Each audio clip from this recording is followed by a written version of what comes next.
Hello दोस्तों, स्वागत है आपका आपके अपने YouTube channel wisdom global wisdom में। तो चलिए शुरू करते हैं बिना किसी देरी के। हम लोग सॉल्व कर रहे थे 2009 ईयर्स का जून का previous years question of English literature paper 2। Okay, तो 30 तक क्वेश्चन हमने कर लिए थे। Let's move ahead. Question number 31 here is prosody studies line endings, meaning of words, pattern of pros और मैट्रिक्स। सो इसका करेक्ट आंसर दोस्तों हो जाएगा यहाँ पे matrix. Matrix is the correct answer. Okay, prosody is related to matrix. And if you are asked what is the definition of matrix, then prosody is the study of rhythm and sound pattern. Okay, prosody is the study of rhythm and sound pattern.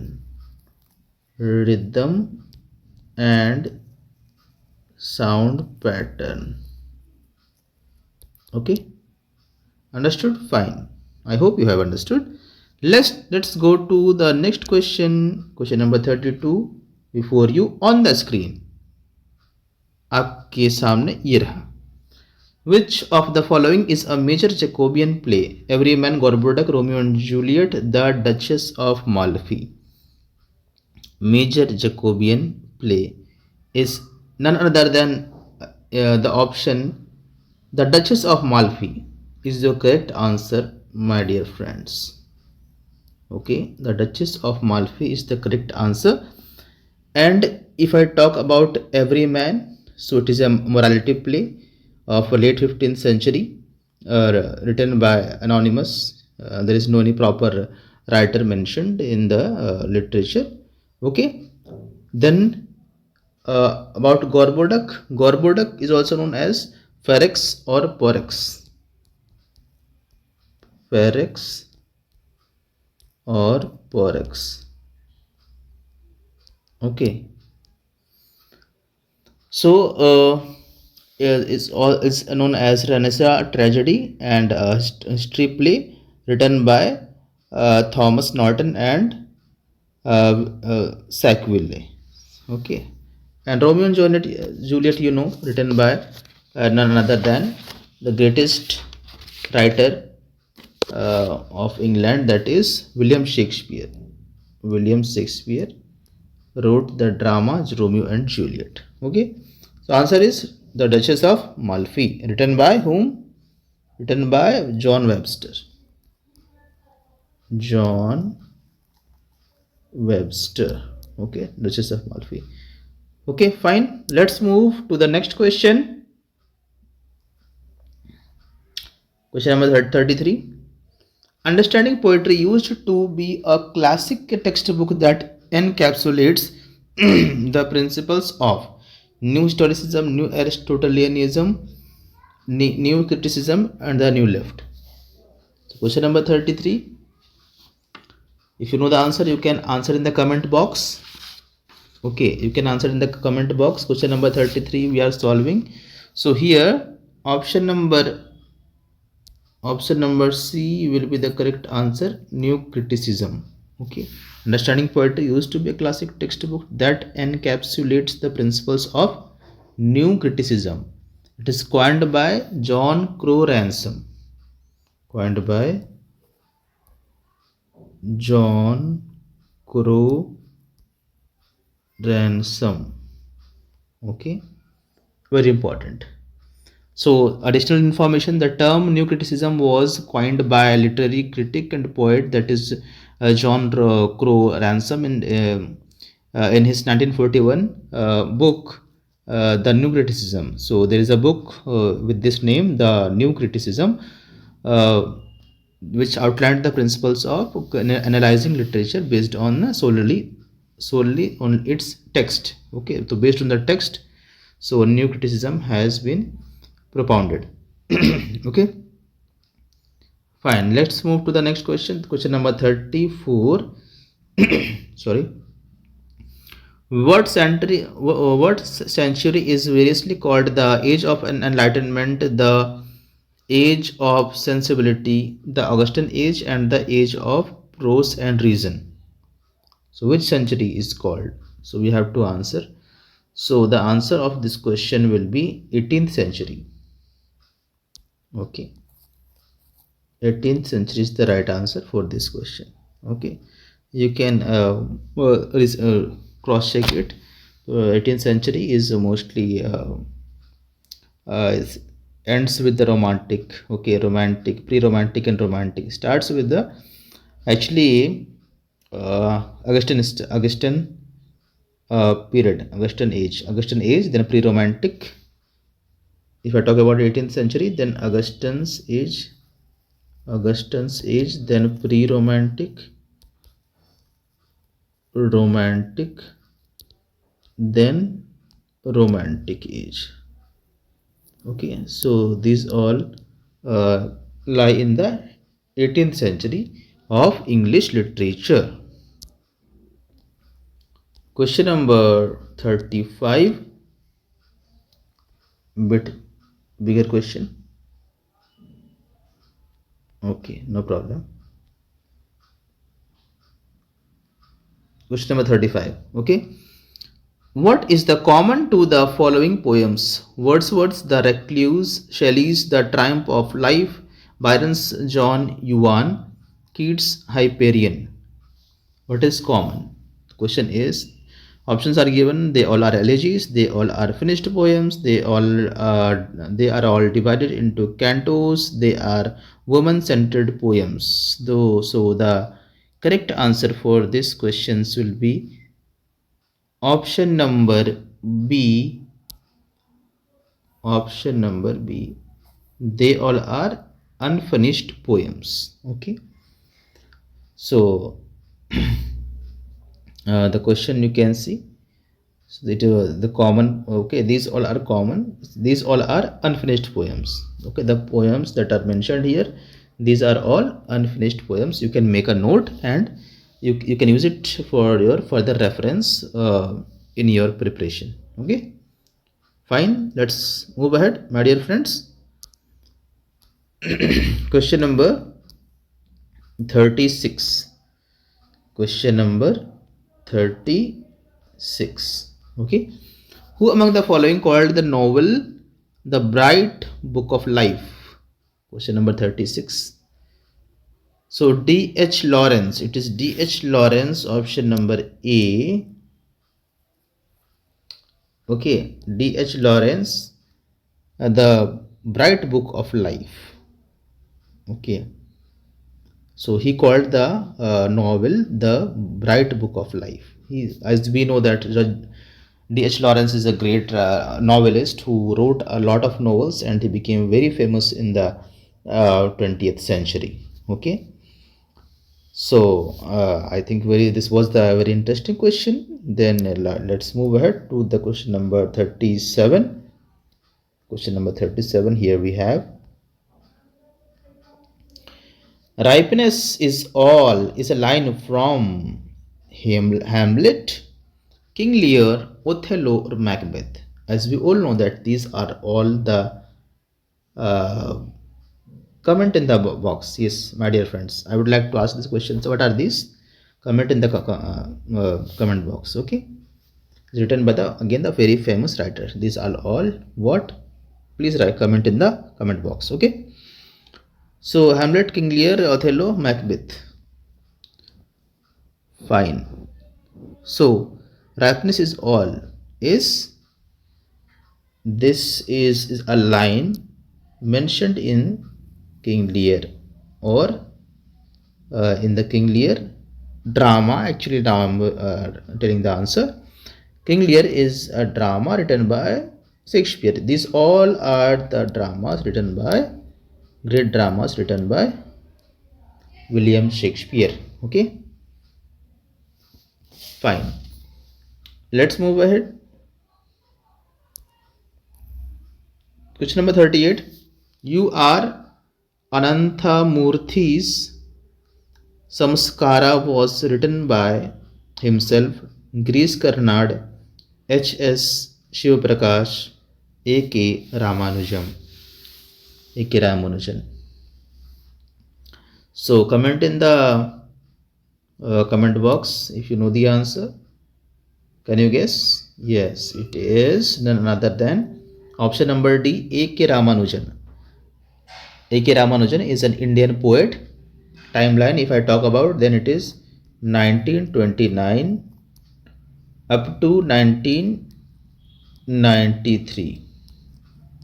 Okay, so he's the 20th century poet. Okay, 20th century poet, Indian poet, A.K. Ramanujan.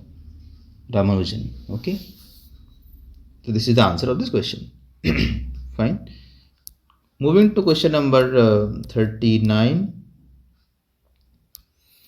Abel Whittle is a character in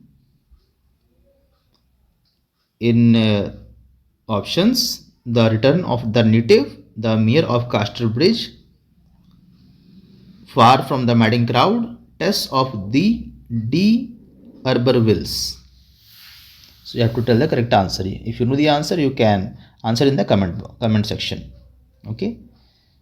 So the character Abel Whittle is found in the this novel or prose work, The Mayor of Casterbridge. The Mayor of Casterbridge is written by whom? Actually, these are all novels are written by a very famous writer, novelist, that is Thomas Hardy. Thomas Hardy.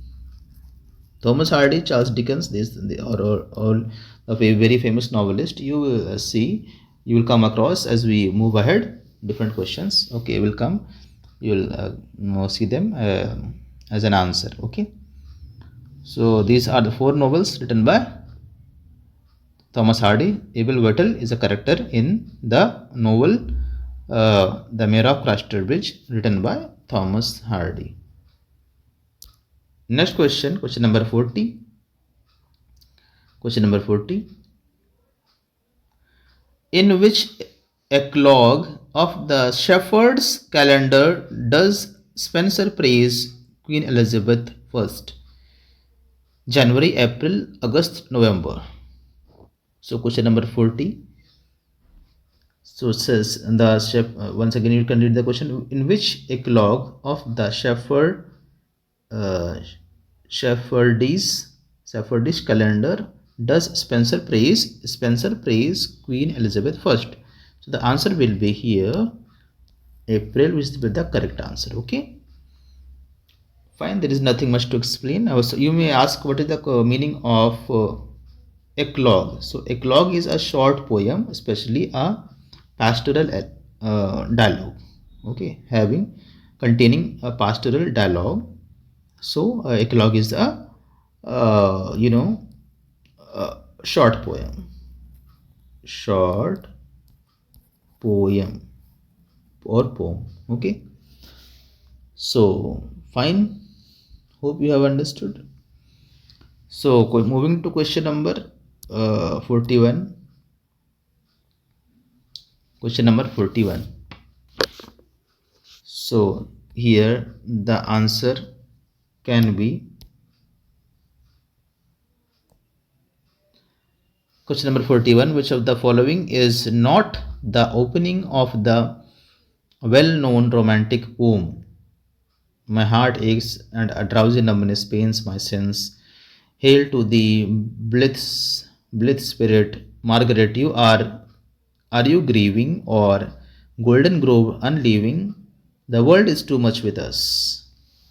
So the opening line, not the opening lines. There is a 3 are opening lines of the well-known romantic poem, but there is a 1 out of these 4 options which is not the opening lines of the romantic poem. So here, my dear friends, if you know, you can answer in the comment section. The answer here will be option number C. Option number C. Okay. So others are the opening lines of the different poems. Okay. So I'm not telling you the answer. You can still Google, or you can search in the internet, or you can find out the answer that these are the opening lines of which poems written by whom. Okay, that is homework for you. Okay, fine. Hope you are enjoying the lecture. If you like the what I am doing, then you must like, share and subscribe the channel if you like it, and of course you will be benefited uh, okay, a lot for your exam, upcoming exam. Okay, question number 42. Poetics and the English language is an essay by written by F.R. Lewis, Terry Eagleton, George Orwell, Raymond Williams. Politics and the English language. Okay, so here it is written by George Orwell. Yes, okay, if you know, very good. So again, George Orwell is a very important English novelist and poet. Okay, novel. He's written novels and poetry. So do you know his real name? If you know it, you can comment in the comment box. Okay, so let me tell you, his real name is Eric Arthur Blair. Arthur Blair. Eric Arthur Blair is his real name, and George Orwell is his pen name. If I talk about his timeline, then 1903 up to 1903 up to 1950. Okay, George Orwell. And if I talk about the F.R. Lewis timeline, then it's 1895 to 1978. You can make down the take down the notes, my dear friends, because these are very important. This will help you, this will save you actually in your exam. Okay, because chronology is must. Net is emphasizing a lot these days. Okay, Raymond Williams, it is 1921 to 1988.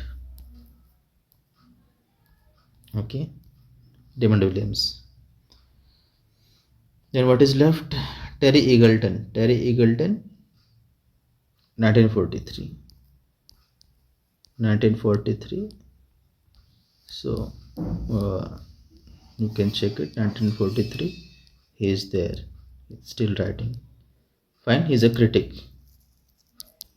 Okay. So hope you have understood this question. Moving to question number 43. The mind forged manacles is phrase from London. Eternity, a poison tree, I asked a thief. The mind forged manacles is phrase from. Is phrase from? Answer in the comment box if you know it. The mind forged manacles is a phrase from London. Okay, is the correct answer. Fine. The mind forged manacles is a phrase. Phrase, what is phrase? A group of words. Okay. Question number 44. Question number 44. Okay. Let's solve it. He is not fully recognized at home. He is not recognized at all abroad, yet I firmly believe that the poetical performance of Dash is, after that of Shakespeare and Milton, undoubtedly most considerable in our age, in our language. To whom does Matthew Arnold refer in the above statement? So, is it Edmund Spenser, John Keats, William Wordsworth, or S.T. Coleridge? So, my dear friends, very important question here. If you read the question carefully, you'll get the answer. So, here it is referring about the father of romantic poet William Wordsworth.